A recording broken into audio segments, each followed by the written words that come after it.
Me 24 hardcore feminist since high school. Psychology major specializing in gender studies and toxic masculinity research.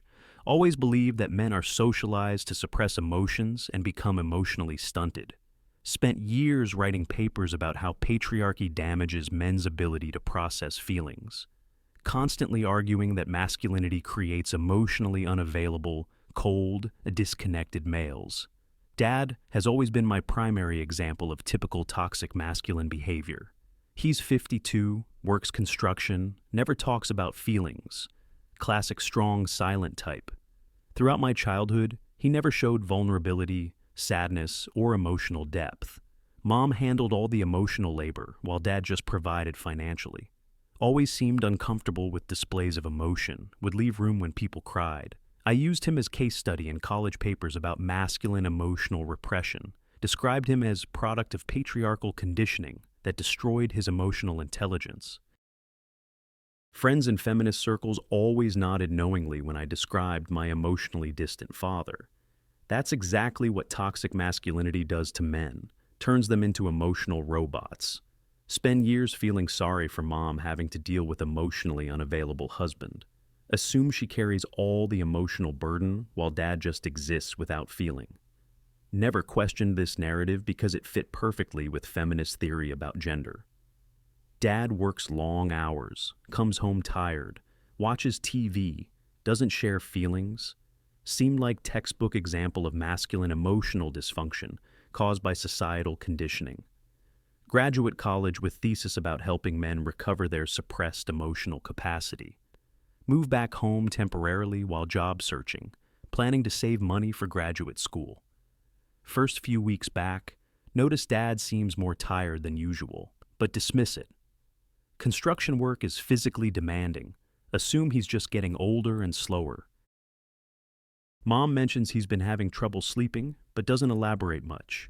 Dad continues going to work every day, never complains, maintains his usual routine.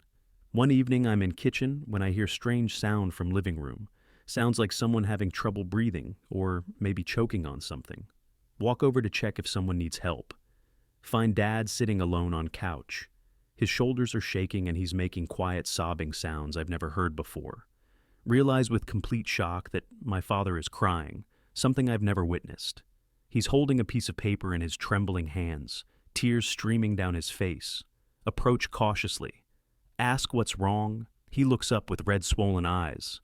Got the test results back from doctor today, he says in broken voice. Hands me the paper. It's medical report showing advanced stage cancer diagnosis.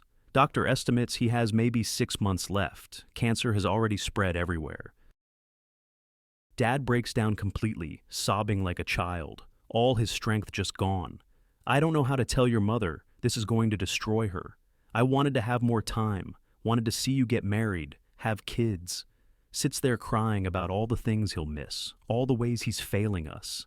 Talks about how scared he is, how he doesn't want to die, how unfair this feels.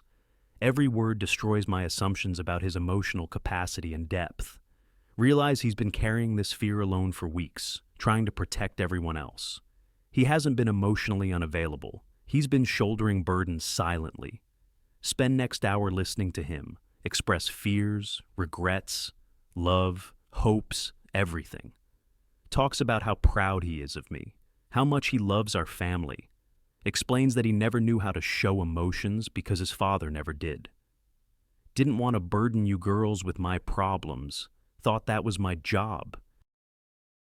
Describes years of worry about providing for family, fear of not being good enough. Explains that men in his generation were taught that showing emotion meant weakness.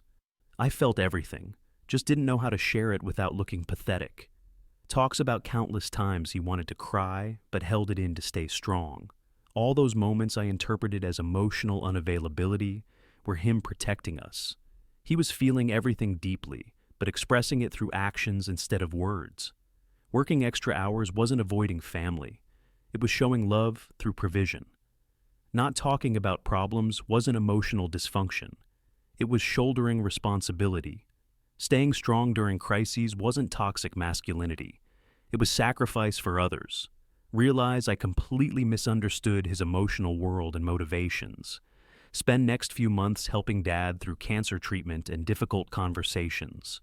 Discover he has incredibly rich inner life full of feelings, thoughts, and concerns. He's always been deeply emotional, just expressed it differently than women do. Learns to open up more as he faces mortality. Shares stories from his childhood. Talks about his own father, who died young, leaving him to figure out manhood alone. Explains pressure he felt to be provider and protector without showing weakness. Describes constant anxiety about whether he was being good enough husband and father. All this emotional depth was always there, just hidden behind masculine expectations. Start understanding that many men carry enormous emotional burdens silently. They don't lack feelings. They're trained to process them internally and alone. What I called emotional unavailability was actually emotional self-sacrifice. Dad's way of loving was taking on stress and worry, so we didn't have to. During his final months, he becomes more openly emotional and communicative, shares regrets about not expressing feelings more, wishes he'd been different, but also explains that his generation of men showed love through actions and sacrifice, working dangerous jobs, providing financially, fixing things, protecting family. These weren't signs of emotional dysfunction. They were expressions of deep love. Dad passes away peacefully with family around him, finally comfortable expressing emotion. At funeral, dozens of men from his job and community break down crying. Realize these supposedly emotionally stunted men all loved and respected him deeply. They understood his way of showing emotion through loyalty, work, and sacrifice. Construction Crew talks about how he always helped guys going through tough times. Never made big emotional speeches, just quietly supported them through actions.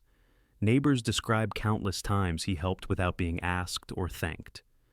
Always showing up when people needed something fixed or heavy lifted. Realize that masculine emotional expression looks different but isn't less valid. Men often show love through service, protection, provision, and practical help. Just because they don't cry or share feelings verbally doesn't mean they don't feel. Dad felt everything deeply. He just expressed it through different channels. Spend months processing this new understanding of masculine emotional reality. Start questioning all my feminist assumptions about men and emotional capacity. Realize that toxic masculinity narrative oversimplifies complex male emotional experience. Men aren't emotionally damaged. They're often emotionally self-sacrificing. Begin researching male suicide rates, depression, isolation, and emotional struggles. Discover that men face enormous pressure to be strong for others while suffering alone. Society expects them to provide emotional stability while denying their own needs. Feminist movement focuses on women's emotional needs while ignoring men's emotional pain. Start writing new research about masculine emotional expression and societal expectations. Argue that men need emotional support and understanding, not criticism and reprogramming. Dad wasn't broken by toxic masculinity. He was trying to be good man in difficult world. His generation sacrificed their emotional expression to provide stability for families. Instead of calling this dysfunction, maybe we should recognize it as different form of love.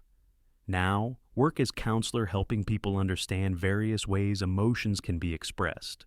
Teach that masculine and feminine emotional styles are both valid and valuable. Help families communicate across different emotional languages and expectations. No longer assume that quiet strength means absence of feeling. Learned that love comes in many forms, including silent sacrifice and steady presence. Dad taught me more about emotion in his final months than years of feminist theory. Sometimes the people we think are emotionally unavailable are actually feeling everything. They're just carrying the weight quietly, so others don't have to.